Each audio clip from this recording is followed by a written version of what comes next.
नमस्कार दोस्तों, स्वागत है आपका हमारी नई रहस्यमयी कहानी अनसुनी परछाइयों में। यह एक ऐसी कहानी है जिसमें डर, रहस्य और साहस सब कुछ छुपा है। तो अगर आपको रहस्यमयी कहानियां सुनना पसंद है तो चैनल को सब्सक्राइब करना मत भूलिए। वीडियो को लाइक जरूर कीजिए और अपने दोस्तों के साथ शेयर भी कीजिए ताकि वे भी इस रहस्य का हिस्सा बन सकें। चलिए शुरू करते हैं कहानी का पहला अध्याय, गांव की चुप्पी। पहाड़ों के बीच बसा वह गांव देखने में जितना शांत लगता था उतना ही रहस्यमयी भी था।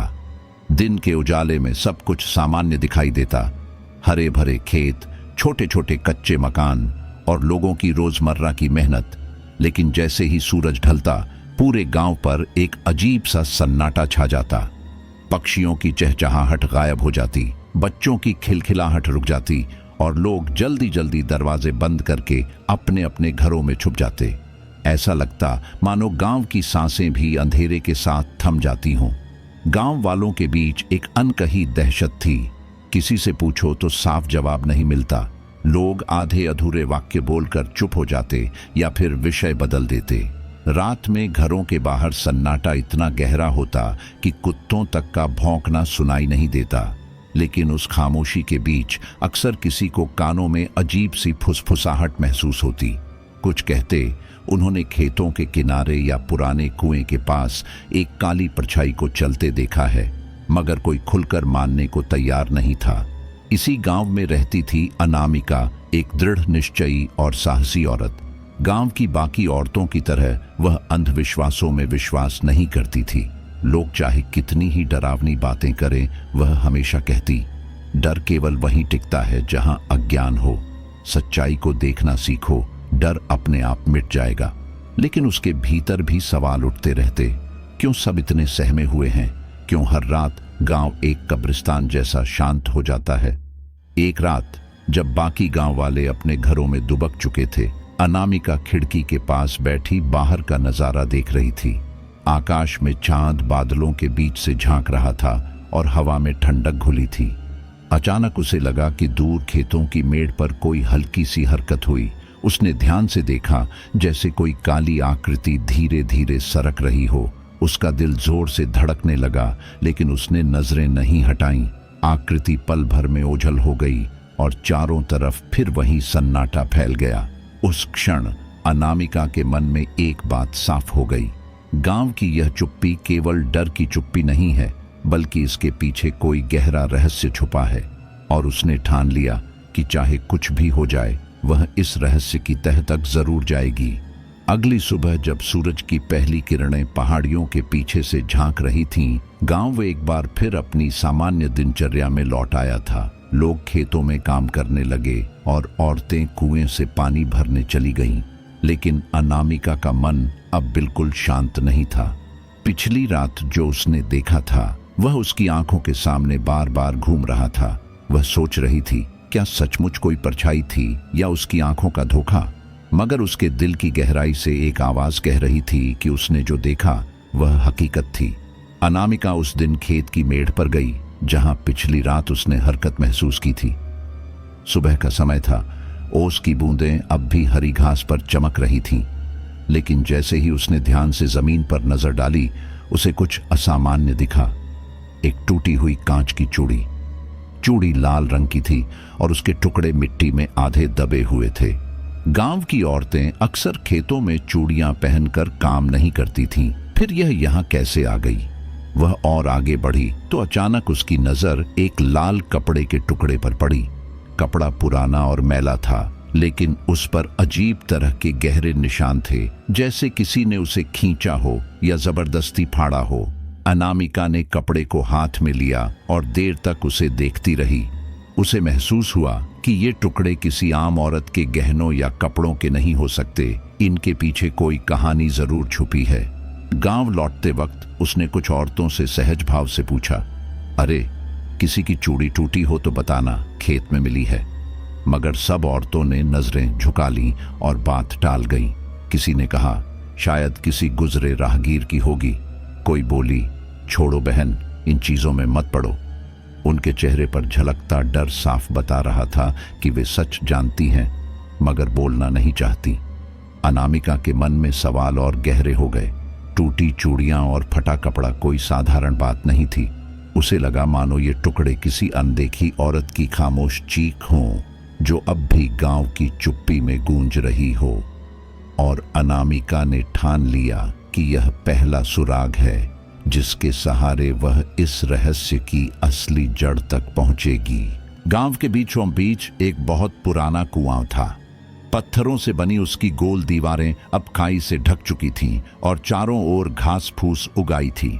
कुएं की तरफ कोई जाता ही नहीं था, बस कभी कभार बच्चे खेलते खेलते वहां पहुंच जाते और फिर डरे हुए भाग आते। बुजुर्ग कहते थे कि उस कुएं से रात को अजीब आवाजें आती हैं, कभी किसी औरत के रोने की तो कभी किसी के कराहने की। यही वजह थी कि लोग वहां जाने से कतराते थे और उसके आसपास का इलाका हमेशा वीरान रहता था। अनामिका को जब से चूड़ी और लाल कपड़े का टुकड़ा मिला था, तब से उसका ध्यान बार बार इसी कुएं की तरफ खींच रहा था। उसे लग रहा था कि इन सब घटनाओं का धागा कहीं न कहीं इस कुएं से जुड़ा है। दोपहर के समय जब गांव वाले अपने अपने काम में व्यस्त थे, वह अकेली कुएं के पास पहुंची। हवा में एक अजीब सी ठंडक थी, जैसे कुएं के आसपास का वातावरण बाकी गांव से अलग हो। पास खड़े पीपल के पेड़ की सूखी पत्तियां सरसरा कर गिर रही थीं और माहौल को और रहस्यमयी बना रही थी। वह सावधानी से कुएं की ओर बढ़ी। दीवारों के पास खड़े होकर उसने अंदर झांकने की कोशिश की। कुआं बहुत गहरा था, इतना कि नीचे झांकने पर सिर्फ अंधेरा दिखाई देता था। लेकिन कान लगाते ही उसे भीतर से हल्की हल्की धड़कन जैसी आवाज सुनाई दी। ये कोई सामान्य आवाज नहीं थी, ये उस सन्नाटे को चीरती हुई आती थी, जैसे कोई अंधेरे में बैठा धीरे धीरे सांस ले रहा हो। अनामिका की रीढ़ में सिहरन दौड़ गई, फिर भी उसने अपने डर को काबू में रखा। अचानक उसकी नजर कुएं की दीवार पर पड़ी। पत्थरों के बीच में पुराने खून जैसे धब्बे जमे हुए थे। वह धब्बे धूप और बारिश से फीके पड़ चुके थे, लेकिन ध्यान से देखने पर साफ लग रहा था कि यह कोई साधारण दागा नहीं है। उसका मन और विचलित हो गया। उसे लगा जैसे कोई अनदेखा चेहरा अंधेरे से उसे देख रहा है। उसने तुरंत अपने गले में बंधी मां दुर्गा की छोटी सी तावीज को पकड़ा और गहरी सांस लेकर खुद को संभाला।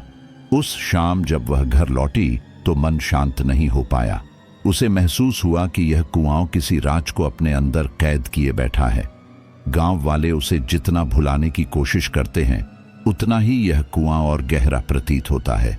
अब अनामिका के लिए यह साफ हो चुका था कि अगर सच्चाई कहीं छिपी है तो उसकी कुंजी इसी पुराने कुएं में है। उस रात चांद पूरा था, मगर बादलों की ओट में बार बार छिपकर रहस्यमयी माहौल बना रहा था। गांव के हर घर के दरवाजे बंद हो चुके थे और दूर दूर तक सन्नाटा पसरा हुआ था। लेकिन अनामिका की आंखों से नींद कोसों दूर थी। पुराने कुएं की गहराइयों से दिन में जो हल्की हल्की आवाजें उसने सुनी थी, वे अब उसके कानों में और साफ गूंज रही थी। उसे लग रहा था जैसे कोई अनदेखी ताकत उसे बुला रही हो। डर और जिज्ञासा के बीच झूलते हुए भी उसने तय किया कि आज वह सच को और करीब से देखने जाएगी। धीरे धीरे वह अपने घर से बाहर निकली। चारों ओर सन्नाटा था, सिर्फ हवा की सरसराहट और कभी कभी किसी पत्ते के गिरने की आवाज सुनाई देती थी। अनामिका ने दिल कड़ा किया और कुएं की ओर कदम बढ़ाए। जैसे जैसे वह पास आती गई, उसे हवा और ठंडी और भारी महसूस होने लगी। ऐसा लग रहा था मानो किसी अदृश्य पर्दे के भीतर प्रवेश कर रही हो। जब वह कुएं के बिल्कुल पास पहुंची, तभी उसकी नजर सामने पड़ी। कुएं की दीवार पर एक काली परछाई हिलती डुलती दिखाई दी। पहले तो उसने सोचा शायद यह चांदनी और पेड़ की शाखाओं की वजह से बना कोई साया हो, लेकिन अगले ही पल वह परछाई जैसे जिंदा होकर हिली। अनामिका का दिल जोर जोर से धड़कने लगा। परछाई धीरे धीरे कुएं के पास से सरक कर जमीन पर फैल गई और फिर मानो सांस लेती हुई उसके सामने खड़ी हो गई। अनामिका की आंखें फटी रह गईं। परछाई का आकार इंसानी लग रहा था, जैसे किसी औरत की हो, लेकिन उसमें चेहरा, आंखें या पहचानने लायक कोई चीज नहीं थी।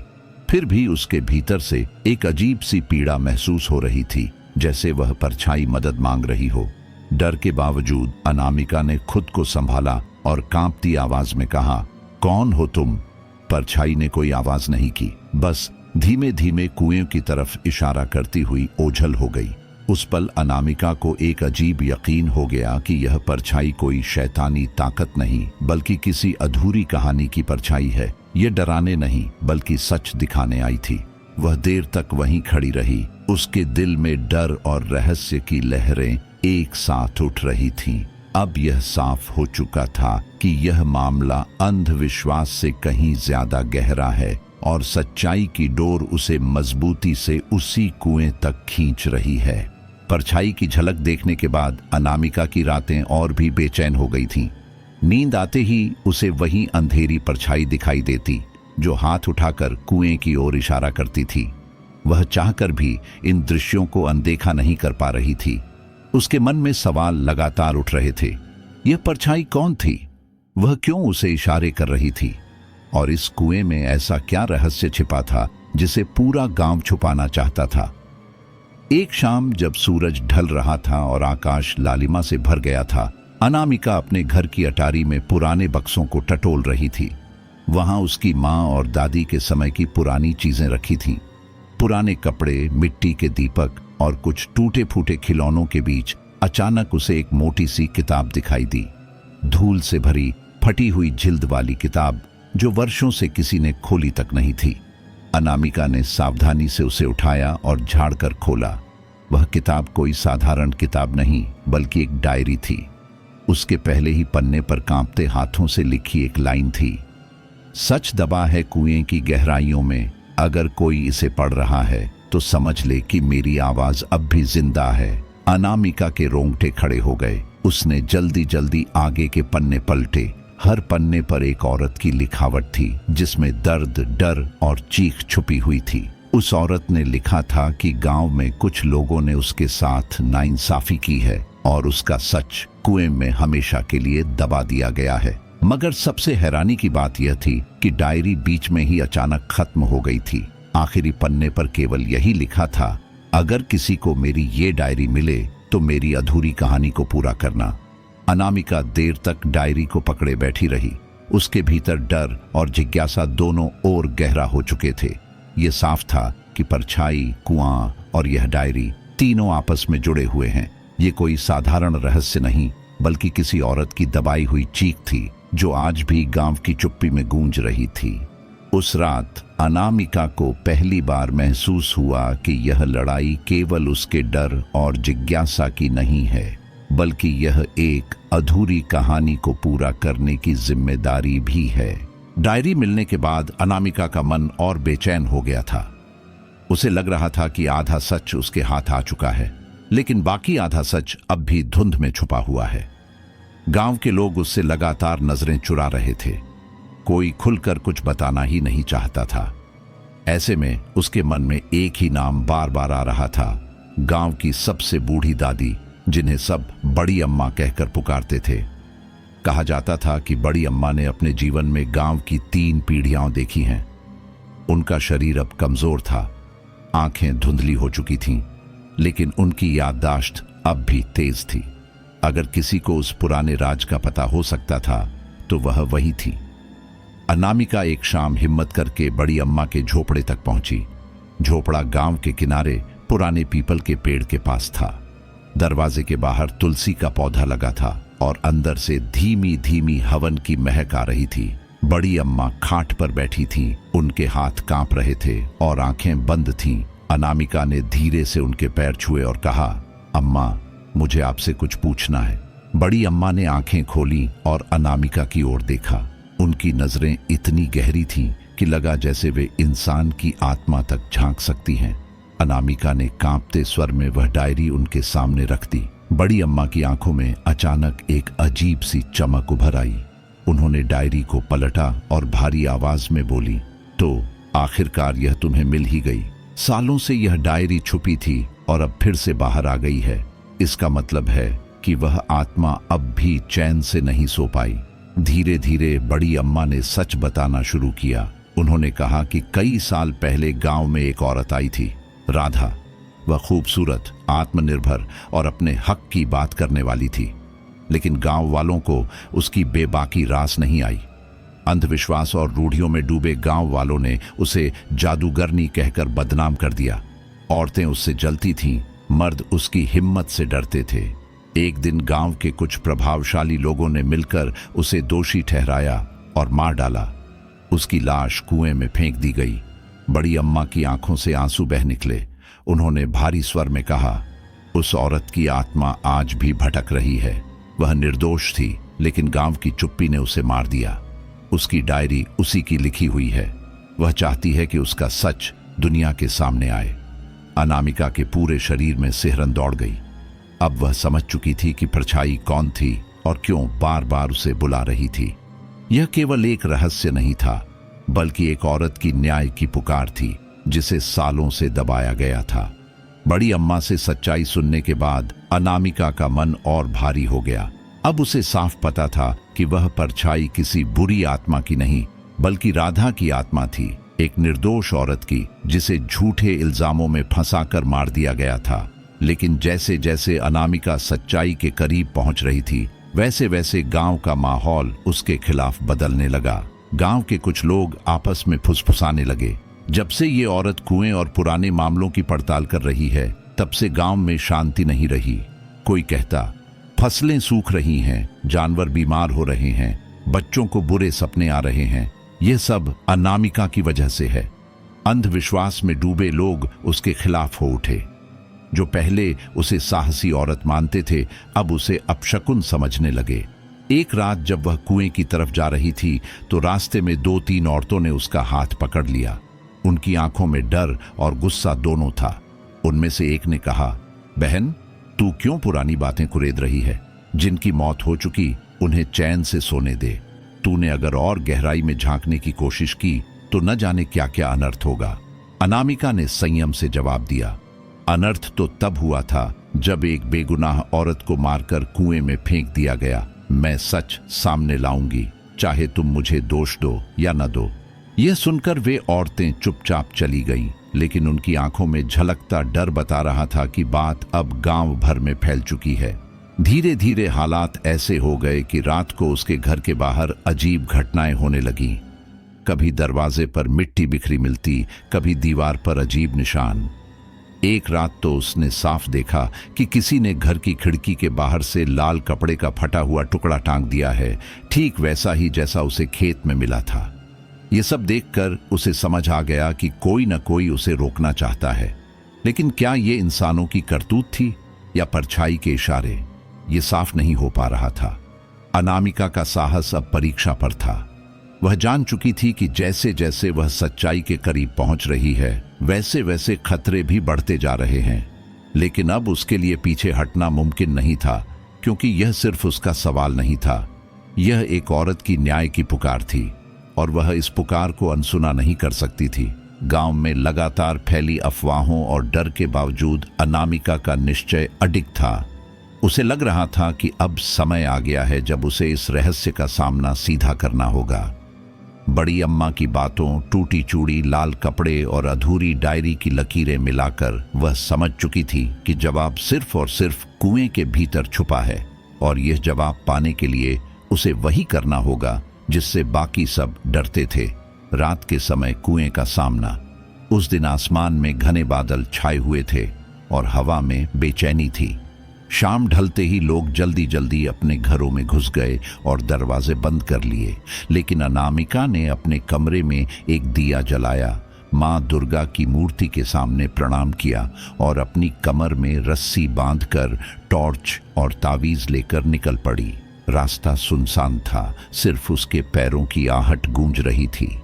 दूर किसी उल्लू की आवाज ने सन्नाटे को और भयावह बना दिया। जब वह कुएं के पास पहुंची तो वहां का माहौल और भी डरावना था। पेड़ों की डालियां हवा में जोर जोर से हिल रही थीं, जैसे उसे रोकने की कोशिश कर रही हों।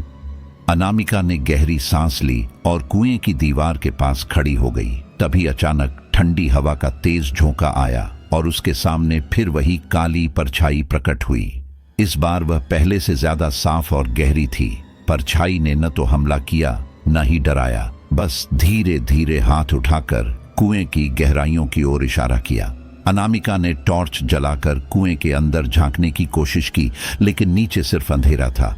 फिर भी उसके मन में एक अजीब सी हिम्मत जागी। उसने रस्सी कसकर पकड़ी और धीरे धीरे कुएं के अंदर उतरने लगी। जैसे जैसे वह नीचे जा रही थी, हवा और ठंडी और भारी महसूस हो रही थी। कुएं की दीवारें सीलन से भीगी हुई थीं और उसके कानों में किसी औरत के धीमे धीमे रोने की आवाज गूंज रही थी। आखिरकार जब उसका पैर नीचे की सतह पर पहुंचा तो उसने टॉर्च की रोशनी चारों ओर फैलाई। वहीं उसे मिट्टी में दबा हुआ कुछ चमकता दिखाई दिया। उसने झुककर मिट्टी हटाई और चौंक गई। वहां हड्डियों का ढांचा पड़ा था, जिसके पास वही लाल कपड़े का बड़ा हिस्सा दबा हुआ था।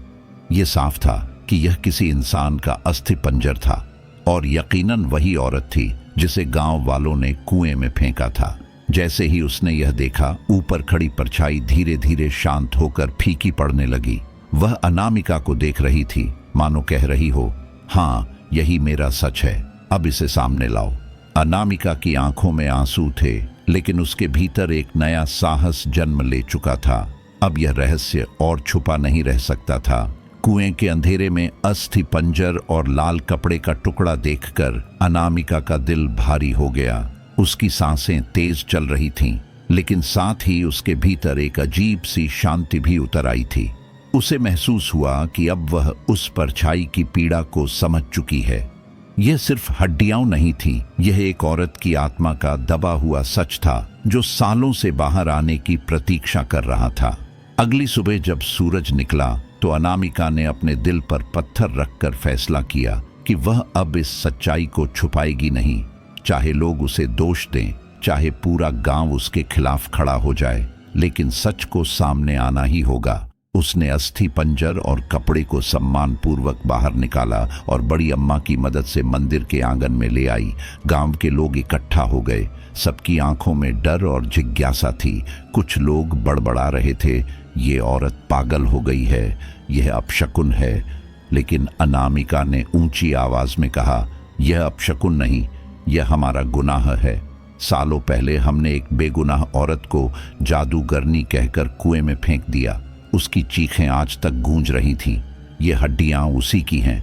वह औरत मरकर भी चैन से नहीं सो सकी, क्योंकि उसका सच दबा हुआ था। लेकिन अब यह राज सबके सामने है। गांव वालों पर सन्नाटा छा गया। कुछ बुजुर्गों की आंखों में शर्म के आंसू आ गए। बड़ी अम्मा ने कांपते स्वर में सबको संबोधित किया, यह सच है, मैंने सब कुछ अपनी आंखों से देखा था, लेकिन डर और मजबूरी ने मेरी जुबान बांध दी थी। आज यह औरत अनामिका वही कर रही है जो हमें सालों पहले करना चाहिए था, सच को उजागर। गांव की औरतें जो अब तक अनामिका को दोषी ठहरा रही थीं, धीरे धीरे उसके पास आ गईं। उनमें से एक ने कहा, हम सब डरते रहे, लेकिन तूने हिम्मत दिखाई। आज तूने न सिर्फ उस औरत की आत्मा को मुक्ति दी, बल्कि हमें भी हमारे अपराध से मुक्त किया। उस क्षण अनामिका को लगा जैसे कुएं से उठती ठंडी हवा अब नरम और शांत हो गई हो। मानो राधा की आत्मा अब सच सामने आने पर चैन से सोने जा रही हो। गांव के मंदिर के आंगन में फैली चुप्पी धीरे धीरे बदलने लगी थी। जो लोग कल तक अनामिका को दोषी मानते थे, वही अब उसकी ओर आदर से देख रहे थे। बड़ी अम्मा ने गांव वालों से कहा कि राधा की आत्मा को अब शांति देने का समय आ गया है। सब मिलकर उसके अस्थि पंजर का सम्मान पूर्वक अंतिम संस्कार करेंगे, ताकि उसकी आत्मा को मुक्ति मिले। अगले दिन पूरे गांव ने एक साथ मिलकर अंतिम संस्कार किया। औरतें सिर झुकाए रो रही थीं। मर्दों की आंखों में भी शर्म और ग्लानि साफ दिखाई दे रही थी। मंत्रोच्चारण के बीच जब राधा की अस्थियां नदी में प्रवाहित की गईं, तो अचानक वातावरण में एक हल्की सी शांति उतर आई। हवा अब बोझिल नहीं थी, बल्कि जैसे उसमें नई ताजगी आ गई थी। लोगों को लगा मानो गांव से कोई अदृश्य बोझ उतर गया हो। उस रात जब अनामिका घर लौटी तो उसने खिड़की से बाहर झांका। आकाश बिल्कुल साफ था। चांद की रोशनी पूरे गांव पर बिखरी थी। अचानक उसे ऐसा महसूस हुआ कि खिड़की के बाहर वही परछाई खड़ी है। लेकिन इस बार वह परछाई काली और भयावह नहीं थी, बल्कि हल्की और चमकती हुई, जैसे चांदनी में घुल गई हो। परछाई ने उसकी ओर धन्यवाद का इशारा किया और फिर धीरे धीरे हवा में विलीन हो गई। अनामिका की आंखों में आंसू आ गए, लेकिन दिल में एक गहरी संतुष्टि भी थी। अब गांव की चुप्पी डर की वजह से नहीं, बल्कि शांति की वजह से थी। लोग आपस में खुलकर बात करने लगे, बच्चे रात को खेलते दिखने लगे, और सबसे बड़ी बात यह थी कि अब गांव की औरतें अपने हक की आवाज उठाने लगीं। वे कहती, अगर राधा की सच्चाई दबाई न जाती तो आज हालात और बेहतर होते। अनामिका उनके लिए एक प्रेरणा बन चुकी थी। कहानी का अंत वहीं हुआ जहां से यह शुरू हुई थी, गांव की चुप्पी में। फर्क सिर्फ इतना था कि अब यह चुप्पी डर और रहस्य की नहीं, बल्कि मुक्ति और सुकून की थी। दोस्तों, यह थी हमारी रहस्यमयी कहानी अनसुनी परछाइयां का यह भाग। कैसी लगी आपको यह कहानी? नीचे कमेंट में जरूर बताइए। अगर आपको यह कहानी पसंद आई हो तो इसे लाइक कीजिए, अपने दोस्तों और परिवार के साथ शेयर कीजिए, और ऐसी ही रहस्यमयी कहानियां सुनने के लिए हमारे चैनल को सब्सक्राइब करना मत भूलिए। मिलते हैं अगले भाग में एक नए मोड़ और नए रहस्य के साथ। तब तक के लिए बने रहिए हमारे साथ, और याद रखिए, हर चुप्पी में एक अनसुनी कहानी छुपी होती है।